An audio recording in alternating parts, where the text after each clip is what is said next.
ఈ bar association senior న్యాయవాది పెద్దలు గౌరవనీయులు పోచయ్య గారు, రామారావు గారు, వేదిక ముందున్నటువంటి సహచర న్యాయవాదుల మిత్రులందరూ కూడా పేరు పేరున నమస్కారం. నేను అనుకోకుండా ఒక కేసు గురించి చేస్తున్నా. Ticket has not been announced officially. కాబట్టి నేను కొలిగ్ అడ్వకేట్గా అందరు కలుద్దామంటే బాగా కలుద్దామని వచ్చింది తప్ప ఇప్పుడే రఘునందన్ రావు డిక్లేర్ అయిపోయినాడు, రఘునందన్ రావు గెలిచిపోయిందంటే మా పోచన్న సమస్యలన్నీ నా పోచన్న తప్పకుండా గెలిచిన తర్వాత మీరు చెప్పిన ప్రతి అక్షరాన్ని గుర్తుపెట్టుకుంటాను. ఖచ్చితంగా మీ దగ్గరికి వస్తాను. మెదక్ పట్టణాభివృద్ధి కోసం, మెదక్ జిల్లా అభివృద్ధి కోసం మీలాంటి సీనియర్ల సలహాలు ఇప్పించాను. ఎందుకంటే not only from Telangana movement 2001, అంతకంటే ముందు కూడా అన్న క్రియాశీల రాజకీయ తెలుగుదేశం లాంటి ఒక పార్టీలో చాలా కాలం నుంచి ఒక సీనియర్ నాయకునిగా, కార్యకర్తగా, ఎప్పుడో ఎమ్మెల్యే కావాల్సిన వాడు దురదృష్టం ఇంకా కార్యకర్తగానే మిగిలిపోయాడు. మేము కొంత ట్రై చేసినాం 2001 తర్వాత, but unfortunately we would not succeed.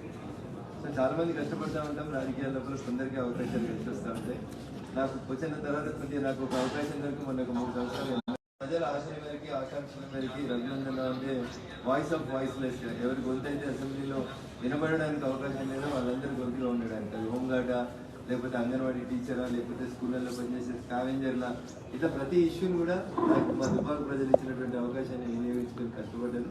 మీ అందరి ఆశీస్సులతో రేపు నేను ఉన్నటువంటి నన్ను ఆశీర్వదించి మెదక్ పార్లమెంట్కి పోటీ చేయమంటే మీ అందరి ప్రేమ, అభిమానం, సహాయ సహకారాలు, ఆశీస్సులు మనస్ఫూర్తిగా అందివ్వాలని మీ కొలిగ్ అడ్వకేట్గా ఖచ్చితంగా మెదక్ పార్లమెంట్కి గతంలో పార్లమెంట్లో గెలిచిపోయినటువంటి వాళ్ళు ఇచ్చిన గౌరవం ఎంతుందో మీకు అందరికీ తెలుసు. దానికి భిన్నంగా దుబ్బాక నుంచి గెలిచిపోయిన రఘునందన్ రోజు పొద్దున్న లేస్తే దుబ్బాక అనేటువంటి పేరును అసెంబ్లీలో ఎట్లా వినిపించినారు. రేపు భవిష్యత్తులో మీరు అందరూ అవకాశం ఇచ్చి మా పార్టీ నన్ను ఆశీర్వదించి పంపిస్తే తప్పకుండా మెదక్ పార్లమెంట్ సభ్యుడిగా ఈ ప్రాంత అభివృద్ధి కోసం, న్యాయవాద వృత్తుల సమస్యలు కానీ, మెదక్ పట్టణ సమస్యలు కానీ, ఇంకేమున్నా కానీ నాకున్నటువంటి అవగాహన మేరకు తెలవకపోతే తెలుసుకోండి. I always feel that I'm a student. ప్రతిరోజు నేర్చుకోవాల్సింది, చదువుకోవాల్సింది చాలా ఉంటుంది అనుకొని కష్టపడేటువంటి వ్యక్తులలో నేను భవిష్యత్తులో మీ సహాయ సహకారాలు మా పార్టీ ఆశీర్వదించిన తర్వాత మనస్ఫూర్తిగా అందించింది. ఇట్ ఈస్ నాట్ పార్టీకి సంబంధించినటువంటి మీటింగ్ దయచేసి.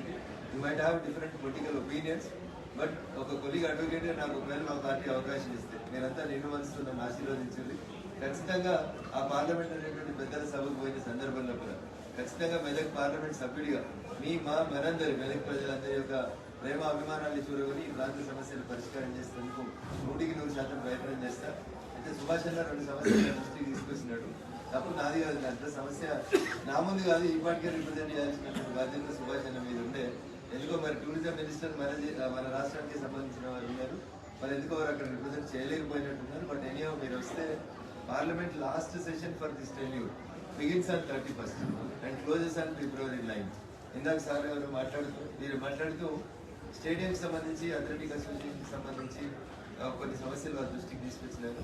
1 అథ్లెటిక్ అసోసియేషన్కి సంబంధించి, 2 టూరిజంకి సంబంధించి, 3 రైల్ ఎక్స్టెన్షన్కి సంబంధించి సుభాష్ గారు మాట్లాడిన ఈ 3 అంశాల మీద ఒకవేళ మీరు రిప్రజెంటేషన్ రెడీ చేస్తే నేను ఢిల్లీకి పోదామని అనుకుంటున్నాను. మండే నుంచి budget first and second budget వస్తుంది, 3rd, 4th హాలిడే ఉంటుంది పార్లమెంట్కి. 5th to 9th ఢిల్లీ పోదామంటే మీరు ఎవరైనా రిప్రజెంటేటివ్స్ వస్తా అంటే definitely I will be available in Delhi. ఈ సమస్యలు ఏమైనా ఉంటే చివరి సెషన్ కాబట్టి అందరు కేంద్ర మంత్రులు అందరూ ఉంటారు కాబట్టి వారి దృష్టికి తీసుకుపోదాం. పాసిబుల్ ఉంటుంటే ఈ టెన్యూర్లోనే ఏమైనా సంతకాలు పెట్టడానికి అవకాశం ఉంటే పెట్టిద్దాం. నో డౌట్ 3వ సారి కూడా అదే నరేంద్ర వస్తున్నారు, 3వ సారి కూడా బీజేపీ అధికారంలోకి వస్తుంది.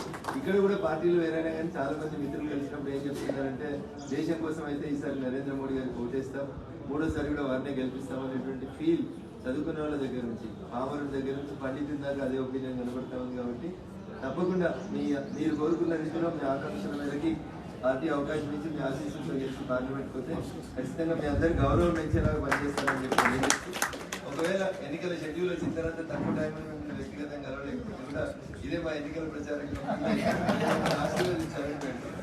యాక్చువల్గా నేను ఒక 324 కంటెస్టెడ్ కేసులో ఈరోజు క్లాస్ కోసం అని వచ్చిన తర్వాత మిత్రులందరినీ మరే ఇందాక వచ్చిన మా వాళ్ళందరినీ కలువు అంటే ఖచ్చితంగా సీనియర్ల ఆశీస్సులు తీసుకోవాలనే ఉద్దేశం కొద్ది ఒక 5 నిమిషాలు మేము గెలవడానికి టైం అడిగినాను. పెద్ద మనసుతో అంగీకరించి మీ బిజీ షెడ్యూల్లో కూడా సహకరించిన ప్రతి న్యాయవాద మిత్రులకి, బార్ అసోసియేషన్ పెద్దలందరూ కూడా మరొకసారి శిరస్సు వంచి నమస్కారాలు తెలియజేసి సెలవు తీసుకుంటాను.